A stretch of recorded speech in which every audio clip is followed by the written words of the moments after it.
When I graduated from medical school, I decided to go into pediatrics rather than lots of other options like cardiology or surgery or OBGYN, all of which are interesting.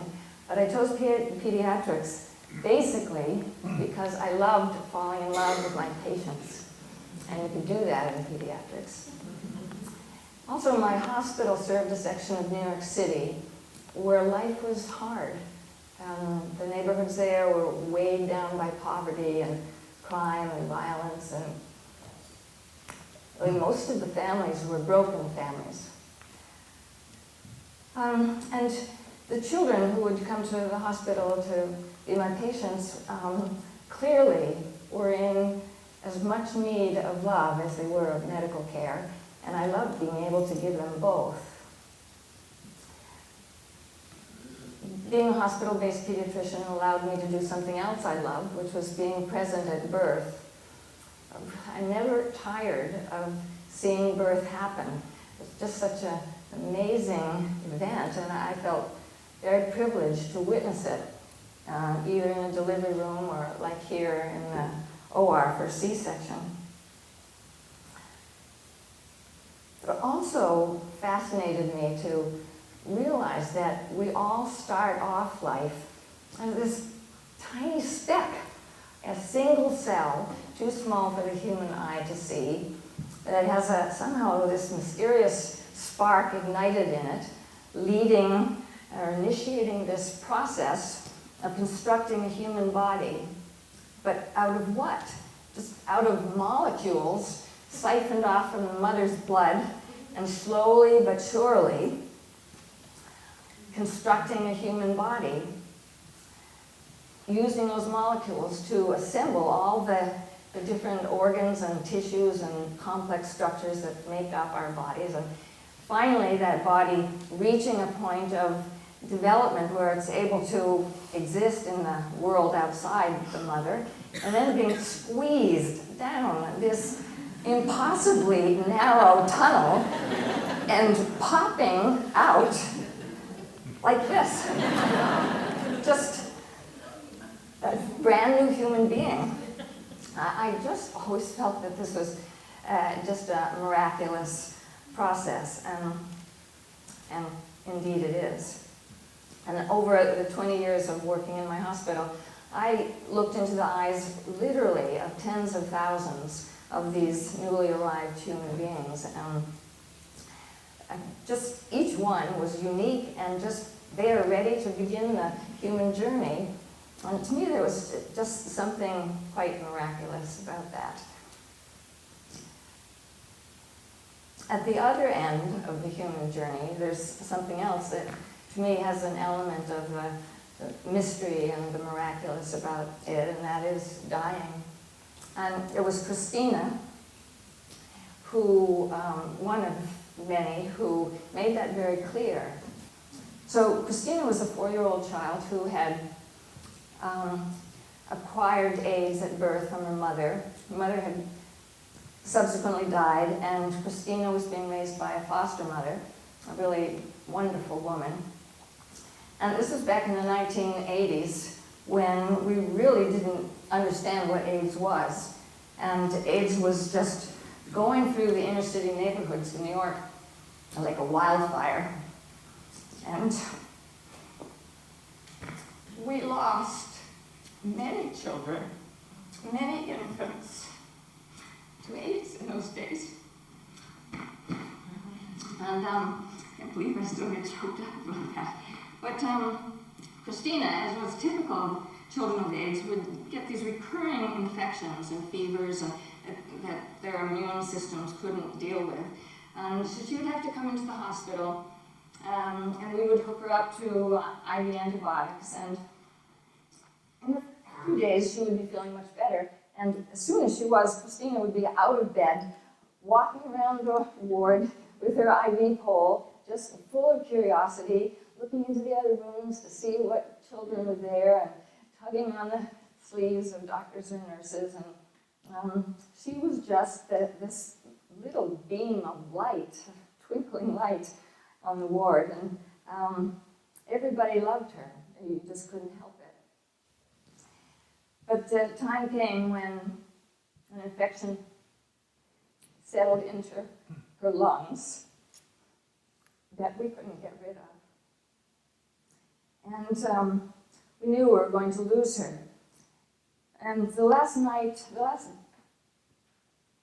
her life, I sat with her foster mother beside her bed all through that night. And I really didn't need to be there. There wasn't anything medical to do at that point, but I just wanted to. I wanted to see her life right up to the end and bid her goodbye.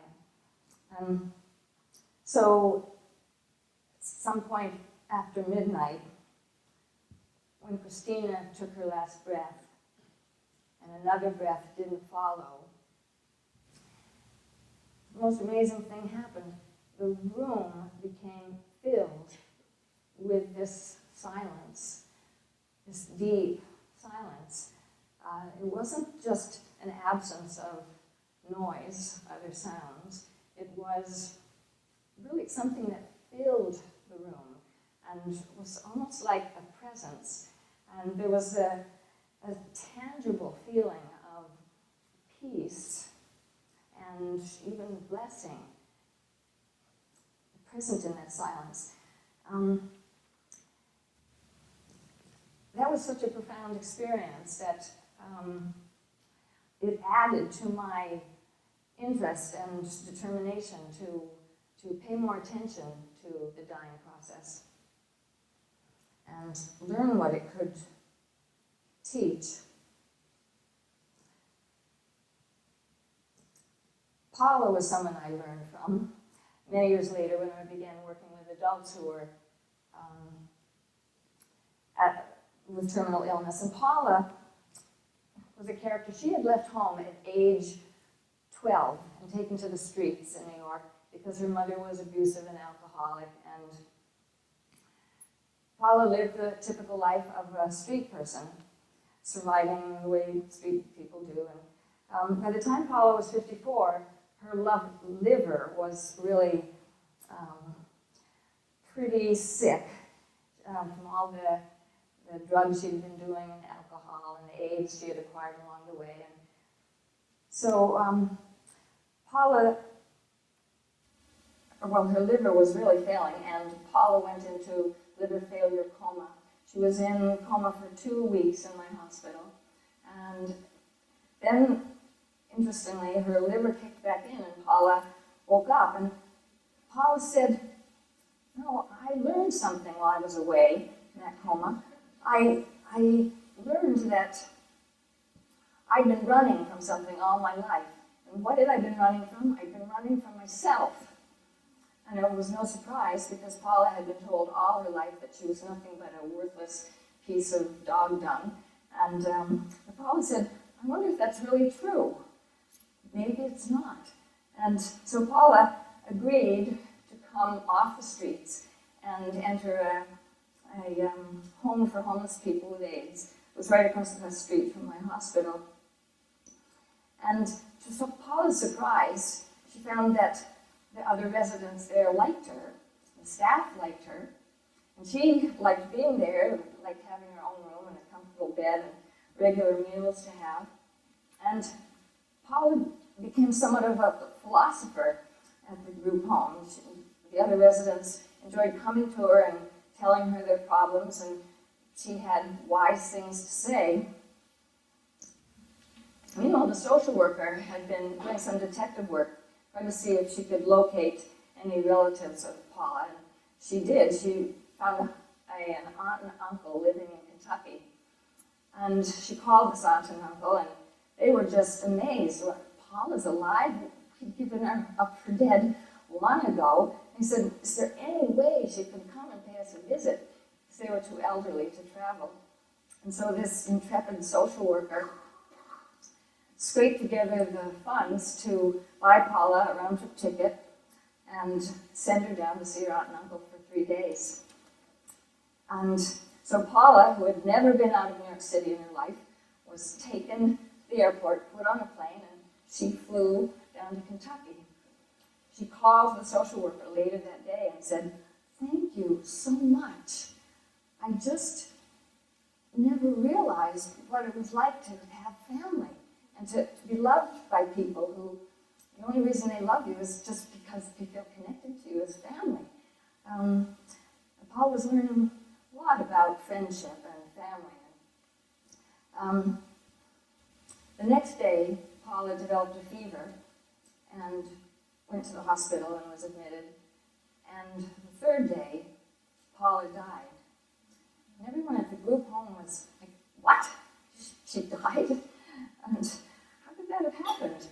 And this one guy, this really old guy, gruff guy, just stood up and said, well, if any of us could have managed to, as our last act of life, gotten on a plane and flown away, that would have been Paula. And so it's stories like this that made me feel over the years that dying is a mystery. And in our culture where we push it away and resist it and see it as the enemy, perhaps we're missing something. We're missing the opportunity to learn and receive gifts and discover new things before life comes to an end. And definitely my patients taught me that. Thank you very much.